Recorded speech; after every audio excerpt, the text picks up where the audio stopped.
सद्बुद्धि, सन्मार्ग और कार्य का संकल्प देना, अडिग रहे विश्वास तुम पर, ऐसा अंतः कर देना। मेरे हृदय में आने में तुम्हें कोई संकोच न हो। हे गुरुदेव, मुझे नजरों से दूर कभी न होने देना। हे गुरुदेव, मुझे नजरों से दूर कभी न होने देना। नमस्कार, गायत्री चिंतन धारा में आप सभी का स्वागत है। मित्रों, आपने हेडिंग देखा, आओ खुशियों की फसल उगाएं। खुशियों की फसल उगाई जा सकती है? अगर उगाई जा सकती है तो ये कैसे उगेगी, आज हम ये देखने वाले हैं। हम देखते हैं बेहतर जीवन के लिए लोग काफी कुछ करते हैं, पूजा पाठ करते हैं, व्रत उपास करते हैं, योग प्राणायाम आदि करते हैं, अच्छे से अच्छा खाते पीते हैं, अपनी और अपनों की सुरक्षा का पूरा ख्याल रखते हैं, बच्चों की भी अच्छे से अच्छी शिक्षा की व्यवस्था करते हैं। कोई भी व्यक्ति दुखी या असफल होना, रोगी होना नहीं चाहता। इसीलिए सब कुछ अच्छा ही हो ऐसा प्रयत्न सब लोग आजीवन करते रहते हैं। सब करते हैं, हमेशा करते हैं, परंतु परिणाम क्या निकलता है देखना पड़ेगा ना। अधिकांश समय हमारा पढ़ाई, कमाई, विवाह और गृहस्थी में निकलता है। सारे सुख सुविधा के साधन जुटा लेने के बाद भी लोग असंतुष्ट, तनावग्रस्त और किसी न किसी रोग से ग्रस्त देखे जाते हैं। ये बड़ी चिंता की बात है। आधी उम्र में ही शरीर रोगों का घर बन जाता है। उम्र बढ़ने के साथ साथ परेशानियां भी बढ़ती जाती है। ऐसा ही सब तरफ दिख रहा है। तब हमें क्या करना चाहिए? ये बड़ा महत्वपूर्ण विषय है, तो इस चर्चा में आप आखिरी तक बने रहें। पूज्य गुरुदेव यही चाहते हैं कि हमारी हालत सुधर जाए, हमारा घर सुधर जाए, हमारा समाज बेहतर हो जाए। और उनका तो जन्म ही इसलिए हुआ था कि सारी धरती को स्वर्ग सा सुंदर बनाने के लिए एक वातावरण बना दिया जाए, और वो वातावरण उन्होंने बनाया। इसीलिए तो विचार क्रांति अभियान आज चल रहा है। आत्म सुधार के यानी साधना के तौर तरीके उन्होंने बताए। विचार क्रांति और आत्म साधना की बात इसीलिए बताई गई क्योंकि किसी की समझाइश या भाषणबाजी से तो कोई बदलता है नहीं। समाज में अपने को जीकर खुद रोल मॉडल बनाकर दिखाना पड़ता है नहीं? कर्म तो स्वतः के ही परिणाम देते हैं, और बदलाहट भी दूसरे को सफल देख करके होता है। गुरु को देखकर शिष्य बदलता है नहीं? बड़ों को देखकर छोटे बदलते हैं। तो जैसा सोचोगे करोगे वही परिणाम पैदा हो जाएगा। तब क्यों ना खुशियों की फसल बोई जाए, है नहीं? इसका क्या मतलब? उनके विचारों को, गुरुदेव के विचारों को उन्हीं के भावों के साथ समझा जाए और जीवन में उतारा जाए। दुनिया में सब लोग अपनी अपनी सोच और अपनी अपनी मान्यताओं पर जी रहे हैं, है नहीं? सब अच्छा सोच कर रहे हैं, लेकिन दुर्दशा तो प्राप्त हो रही है। तो बेहतर है कि इस लोगों की भेड़चाल से, है ना, दुर्गति से बचने के उपाय किए जाएं। हम सत्य की खोज करें, उसको जी कर देखें सत्य को। और अब सत्य क्या है, वैज्ञानिक बात क्या है, कौन सा सत्य वाकई सत्य है, ये कैसे पता चले? दरअसल आज हम ऐसे समाज में रहते हैं जिसमें पुरानी हमारी परंपराएं सारी ध्वस्त हो चुकी हैं, और ये समाज जो है किताबें पढ़कर, पेपर पढ़कर, टीवी या नेट को देखकर उसी के आधार पर सत्य देख रहा है, उसी के सत्य के आधार पर जीने का प्रयत्न करता है। जिसे सत्य बोलकर हमारे सामने योजना पूर्वक परोसा जा रहा है, वो वाकई सत्य है नहीं है वो अलग बात है, लेकिन योजना पूर्वक हमारे सामने सत्य बनाकर परोसा जाता है ताकि हम झपाएं उसी में, उसी को सच मान ले। अगर यही सारा वैज्ञानिक सत्य आचरण है तो फिर हमें दुख मुसीबतों का सामना क्यों करना पड़ता है?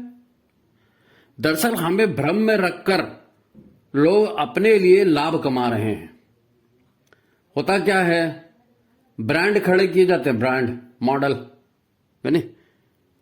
ऐसे झूठे मॉडल खड़े किए जाते हैं जो लोगों को आकर्षित करें, इसके लिए बड़ी बड़ी पीआर कंपनियां होती हैं, विज्ञापन कंपनियां होती हैं। ये कंपनियां बड़े बड़े इवेंट यानी कार्यक्रम आयोजित करती हैं, खूब पैसा खर्चा करती हैं। बड़े बड़े पत्रकार, प्रकाशक, टीवी चैनल, इन सबको खरीदा जाता है। कई एनजीओ हैं, सामाजिक संस्थाएं हैं, समाज के, देश के नेता हैं, उनको भी खरीदा जाता है, उनका भी सहयोग लिया जाता है। ये सभी मिलकर समाज में एक तरह का नैरेटिव सेट करते हैं, यानी एक इमेज बनाई जाती है झूठी। बड़ी कारपोरेट कंपनियां तो बाकायदा सरकार से कानून बनवा लेती हैं, पाठ्य पुस्तकों में अपना प्रचार करवा देती। कुल मिलाकर माहौल ही ऐसा बना दिया जाता है कि लोग उस प्रचार को ही सबसे बड़ा सच मानकर जीने लगते हैं। अपना समय, अपना धन उसे ही सत्य मानकर खर्च करते हैं। ये बड़ी आसानी से सच को झूठ और झूठ को सच बनाकर प्रस्तुत करती हैं ये कंपनियां। तब सारा समाज भी इसे सच मानने लगता है, ये रिवाज बन जाता है, समाज में परंपरा बन जाती। जब प्रकृति विरुद्ध, विज्ञान के विरुद्ध और मानवता के विरुद्ध आचरण के दुखद परिणाम आते हैं, तब इसे हमारी ही असावधानी और हमारे तकदीर का दोष बना दिया जाता है कि तुम्हारा तकदीर खराब थी, सबका तो खराब नहीं होता, तुम्हारा ही खराब हुआ, तुम्हारा बैड लक यार। बेचारे अज्ञानी और मासूम समाज की मुसीबतें आज कम होने के बजाय बढ़ती जा रही हैं। इसे ही माया कहा जाता है और हम सब इसी मायाजाल में जी रहे हैं। अपनी तरफ से तो बड़ा अच्छा काम करते हैं हम, पर वास्तव में हम अपने ही लिए नित नई मुसीबतें पैदा करते जा रहे हैं। हम देखते क्या है, हमारी नजर किस बात पर रहती है? हम लोगों की शिक्षा देखते हैं, कितनी डिग्रियां हैं, कितना पैसा है, कितना मान सम्मान है, कितनी चमक धमक है, उसका प्रेजेंटेशन कैसा है, वो दिखता कैसा है। इसके विपरीत बात है, उसको हम नहीं देखते। विपरीत बात माने विद्या। विद्या, लोग तो विद्या का अर्थ ही नहीं जानते, हमें उसका क्या अर्थ है यही नहीं मालूम। चरित्र, गुण, संस्कार, अनुभव, हम इन सब को दूर रख देते हैं। हमारे खुद के आसपास कई कड़वे सच बिखरे पड़े हैं, कड़वे सच कह रहा हूं मैं, बिखरे पड़े हैं, परंतु हम है कि हम उधर देखने को तैयार ही नहीं, उनके बारे में हम सोचते ही नहीं। तो अब क्या होगा, हम करें क्या है? एक बात तो तय है, जैसा सब सोचते हैं और जैसा सब करते हैं वैसे ही हम सोचेंगे और वैसे ही हम करेंगे, तो जो सबको परिणाम मिलते हैं वही परिणाम हमको भी मिलेंगे। आज सबका खाना पीना, कपड़े लत्ते, रहन सहन सब एक जैसा है, तो सबको एक जैसी बीमारियां भी हो रही। 30 साल हो गए, दांत में तकलीफ होगी, 60 साल हो गए, चश्मा लग जाएगा, घुटने में दर्द हो जाएगा, कमर में दर्द हो जाएगा, डायबिटीज हो जाएगी, फलाना ठिकाना, क्योंकि सब वैसी कर रहे हैं, सबको वैसी परिणाम निकल रहे हैं। देखो, कुछ लोग तो सुख सुविधा देने, कष्ट बचाने और जीवन देने के नाम पर हमसे धन कमा रहे हैं। कुछ अन्य लोग हैं जो लगातार आपको मौत के मुंह में ढकेल रहे हैं और फिर आपकी जान बचाने के नाम पर आपसे पैसे कमा रहे हैं। कुल मिलाकर सीन ऐसा बनता है कि पहले पैसे फूको, हाड़ तोड़ मेहनत करके तनाव पालो, सारी कंपटीशन से गुजरो, पैसा कमाने लायक बनो और जिंदगी भर इसके उसके डर में जीते रहो। अप्राकृतिक जीवन जीकर झूठी शान बगाड़ते रहो लोगों के सामने, वारे मैं। और ऐसा करते करते तरह तरह के रोग और मुसीबत हम स्वयं पैदा कर रहे हैं। फिर ठीक होने के लिए भी पैसा पानी की तरह बहाते हैं, फिर भी जान बची जाएगी इसकी कोई गारंटी नहीं देता। इंश्योरेंस का पैसा भी आपके मरने के बाद मिलेगा, वो भी आपको कैसे दूसरे को मिलेगा, है ना? इस तथाकथित वैज्ञानिक युग में विज्ञान के आधार पर आपको सहयोग देने वाले भी आपको किसी तरह की गारंटी नहीं देंगे, जबकि विज्ञान तो प्रमाण के आधार पर चलता है, लेकिन वो गारंटी नहीं देंगे। उनका जवाब होता है कि हम अपनी तरफ से पूरी कोशिश करेंगे, बाकी आपकी लक, आपकी तकदीर। अच्छा, तकदीर अच्छी है तो जान बच भी जाएगी और नहीं तो नहीं भी।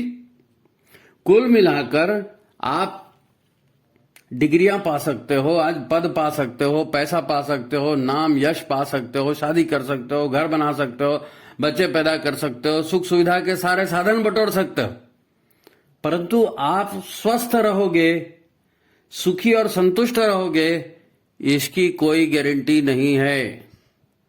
सच तो यही है कि कोई दूसरा इसकी गारंटी दे भी नहीं सकता, क्योंकि आपका सुख, आपकी शांति, आपका संतोष भी आप ही की सोच और विचारों पर निर्भर होता है। कोई चाहकर भी आपको सुखी या संतुष्ट नहीं बना सकता। सुख और दुख का अनुभव आपकी आंतरिक ऊर्जा की स्थिति पर निर्भर होता है। असल वैज्ञानिक बात तो ऊर्जा की है। पूरा ब्रह्मांड ऊर्जा का रूप है। इस ऊर्जा के तंत्र को समझना बहुत जरूरी है। आपके भीतर कितनी पॉजिटिव या नेगेटिव ऊर्जा संचित है, सच तो यही है कि इस ऊर्जा के आधार पर ही आपको अनुभव होता है। एक ही घटना आपको सुखी भी बना सकती है और वही घटना आपको दुखी भी बना सकती है। महत्वपूर्ण बात है कि आपके अंदरूनी हालात कैसे हैं, आपके विचार, आपकी भावनाएं कितनी पॉजिटिव या निगेटिव प्रकृति की हैं। इन्हीं पर आपका सुखी होना या दुखी होना, स्वस्थ होना या रोगी होना निर्भर है। देखो, भौतिक संसाधनों का अपना महत्व है, इससे कोई इनकार नहीं कर सकता, आगे भी रहेगा। परंतु सुखी या दुखी हो जाने का कारण तो भीतर उपजने वाले भाव होते हैं। भाव माने एक तरह की ऊर्जा है। यही भाव तो हमारे प्राण शरीर और मन शरीर को आदेश देते हैं। यही भाव हमारे प्राण शरीर और मन शरीर को संचालित करते हैं। मन और मस्तिष्क ही हमारी ग्रंथियों को आदेश देते हैं। तब हमारी ग्रंथियों से अच्छे या बुरे हार्मोन्स बनते हैं, या अगर बन रहे हैं तो बनना बंद भी हो जाता है। ये सब ऊर्जा शरीर के आदेश पर होता है, भावनाओं के आदेश पर होता है। हमारे स्वास्थ्य और मूड के अच्छे और बुरे होने का कारण हमारी ही भाव ऊर्जाएं हैं। इन्हीं से तो परिवार का सुख दुख भी प्रभावित होते रहता है। तब क्या करें? सार अर्थ यही है कि आपके भाव, आपके विचार, आपकी भीतरी ऊर्जा तंत्र कैसा है, इस पर ध्यान दिया जाए। इसी के आधार पर जाने अनजाने आपका मन शरीर और आपका स्थूल शरीर भी बनता बिगड़ते रहता है। आपको पता ही नहीं चलता, आपकी ऊर्जाएं ये खेल करती हैं भीतर ही भीतर। आपकी आर्थिक सामाजिक स्थिति, रूप, पद, प्रतिष्ठा, इन सब का संबंध बाहरी जगत में भले मायने रखता हो, परंतु अगर भीतरी स्थिति ठीक नहीं है तो इन बाहरी चमक दमक की कोई कीमत नहीं, कौड़ी की कीमत नहीं। यानी रोग और स्वास्थ्य के कारण हमारे भीतर बनते हैं और हमारे भीतर बिगड़ते हैं। हमारे भीतर कितनी सकारात्मक या नकारात्मक ऊर्जा हम एकत्रित कर रहे हैं, भीतरी ऊर्जा का खेल है सारा। जिन्होंने गायत्री महाविज्ञान ठीक से पढ़ा है वे जानते हैं कि हमारे भौतिक या स्थूल शरीर से अधिक महत्वपूर्ण और प्रभावी है इसके भीतर रहने वाला हमारा मन शरीर, मेंटल बॉडी, है नी? उससे भी ज्यादा प्रभावी है हमारा प्राणमय शरीर या ऊर्जा शरीर। ये 3 शरीर हो गए।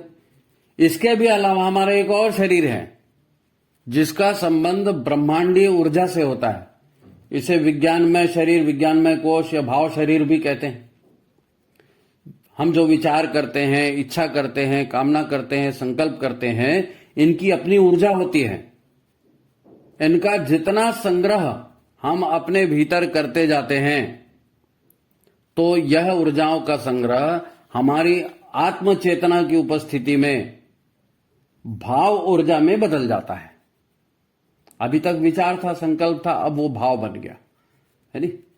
यही भाव ऊर्जा हमारे परिवर्तन का मूल कारण है। विचार, भाव, कामना, संकल्प, है नी, कि अदृश्य ऊर्जा से ही हमारे अहम भाव या अहंकार का निर्माण होता है। इसी चेतनायुक्त अहंकार को आप कारण शरीर भी कह सकते हैं, है नी? और ये कारण शरीर जो है ये ऐसा खाली नहीं रहता, है ना? ये सूक्ष्म ऊर्जा शरीर स्थूल रूप धारण करने के लिए बड़ा व्यग्र होता है, बेचैन रहता है। जहां उसको उन कामनाओं को पूरा करने का अवसर जिस शरीर में मिल जाए यानी ये उस गर्भ को ढूंढ लेता है और पंचभूतों के मिश्रण से एक ऐसा यंत्र बना लेता है जिसमें उसकी कामनाओं की पूर्ति हो सके, है नहीं, जिसके द्वारा हमारे संग्रहित विचार, कामनाओं और संस्कारों को हम पूरा कर सकते हैं। इसे ऐसा समझो, इस संसार को भवसागर कहते हैं ना, भवसागर, संसार भवसागर है, भवसागर से पार लगा दो, भगवान से प्रार्थना करते हैं।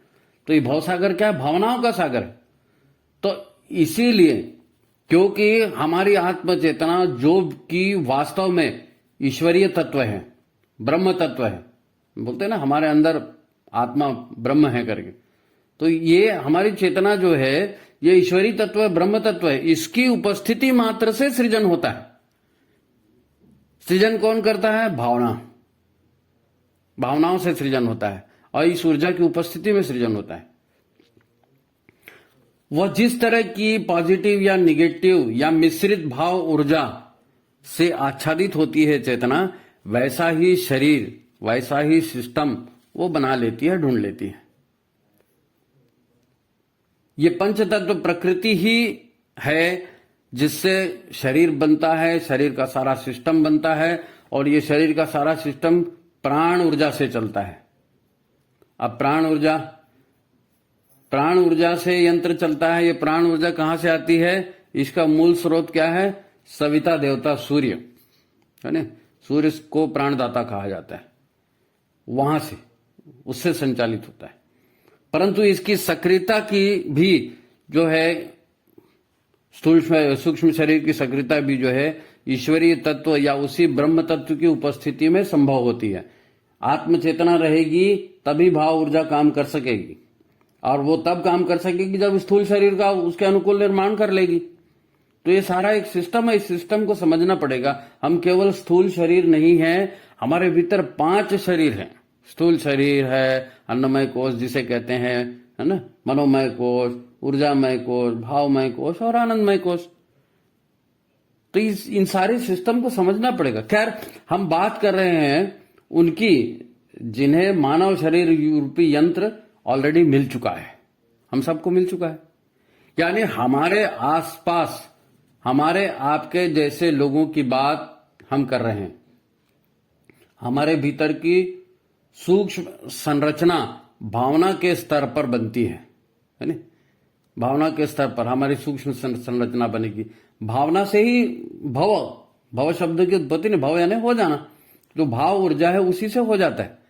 तो भावना के स्तर पर यदि आपके भीतर ईर्ष्या आपने पाल रखी है, द्वेष पाल रखा है, निराशा, प्रतिशोध, घृणा और हिंसा के भाव यदि हमारे अंदर भरे हैं, तो फिर ऐसी ही भावनाएं हमारे अंदर पैदा होंगी, ऐसे ही निगेटिव हमारा शरीर बन पाएगा, ऐसे ही निगेटिव ऊर्जा हमारे अंदर एकत्रित होगी।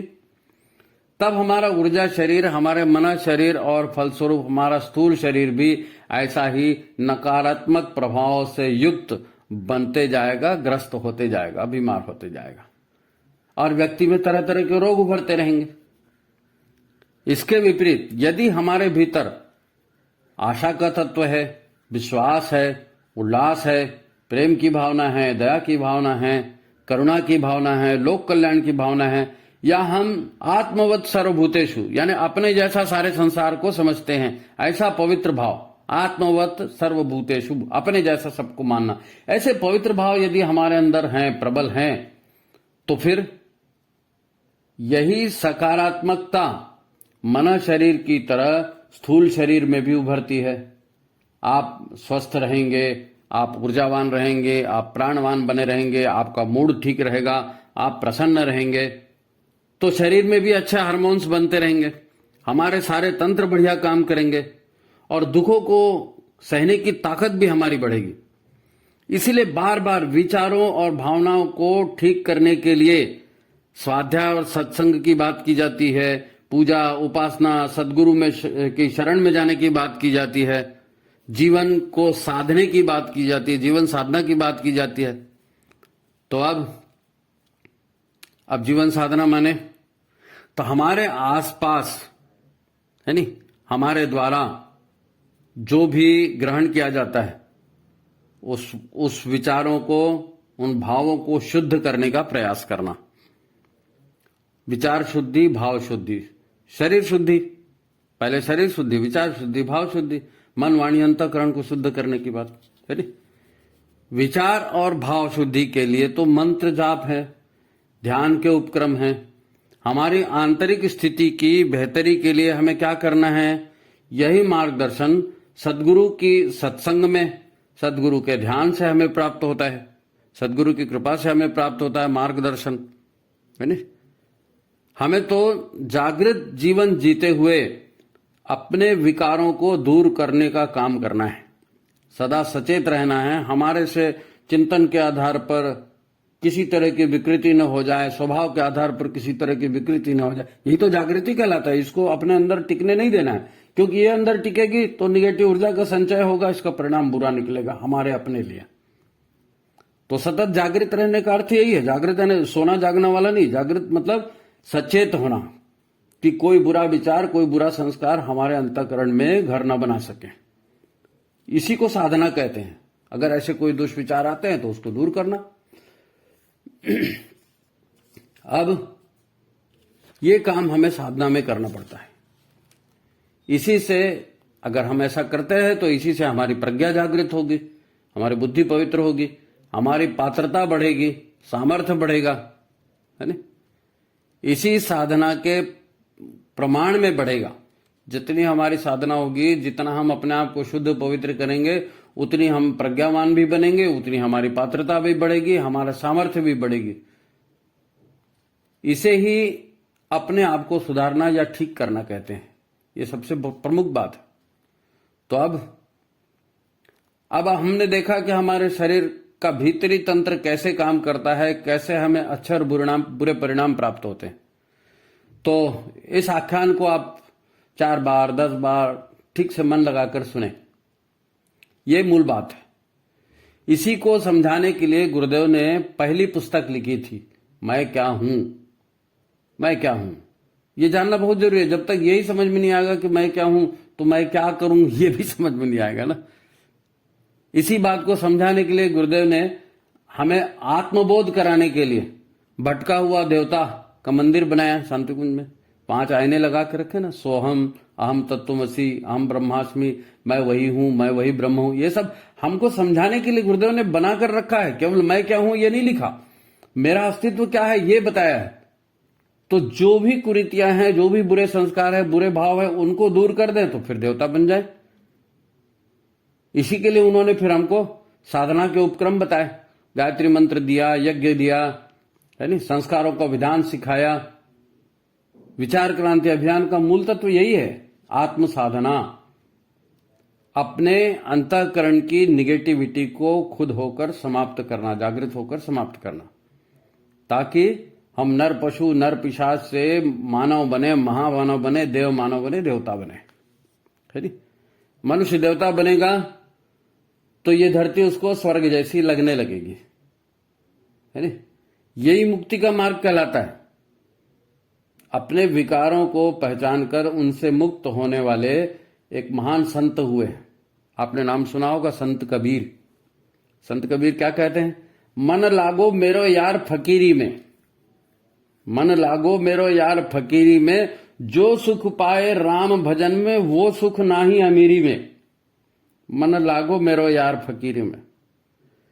वो आत्मशोधन की बात बताते हैं। उन्होंने साफ साफ कह दिया, कबीरा मन निर्मल भया, ऐसे जैसे नीर, पीछे पीछे हरि फिरे, रुक जा कबीर कबीर, है नी?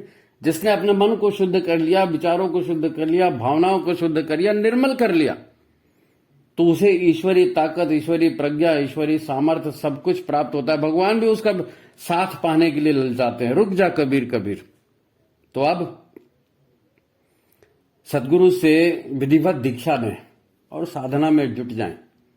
अरे लोगों की भेड़ चाल में चलेंगे तो जो लोगों को परिणाम मिला है वही आपको भी मिलेगा।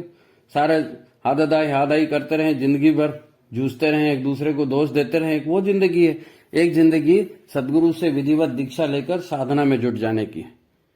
और ये साधना मनुष्य योनि में ही संभव है। अब मनुष्य जन्म मिल गया है, मनुष्य योनि मिल गई है, तो इसमें जितनी साधना आप कर सकें वही फायदेमंद होगा। इसी को हम कह रहे हैं, आओ खुशियों की फसल उगाएं, खुशियों की फसल उगाएं। ठीक है, तो बार बार इसको देखिए, पढ़िए, और आज की बात यहीं तक। आप हमारे चैनल को ज्यादा से ज्यादा शेयर करें, लाइक करें, और सब्सक्राइब नहीं किया है तो सब्सक्राइब भी करें। इस विचार क्रांति अभियान के विस्तार में आपको भी सहयोग करना चाहिए, तो सहयोग करें, है ना, ज्यादा से ज्यादा लोगों तक पहुंचाएं। तो ठीक है, शेष अगले अंक में। नमस्कार।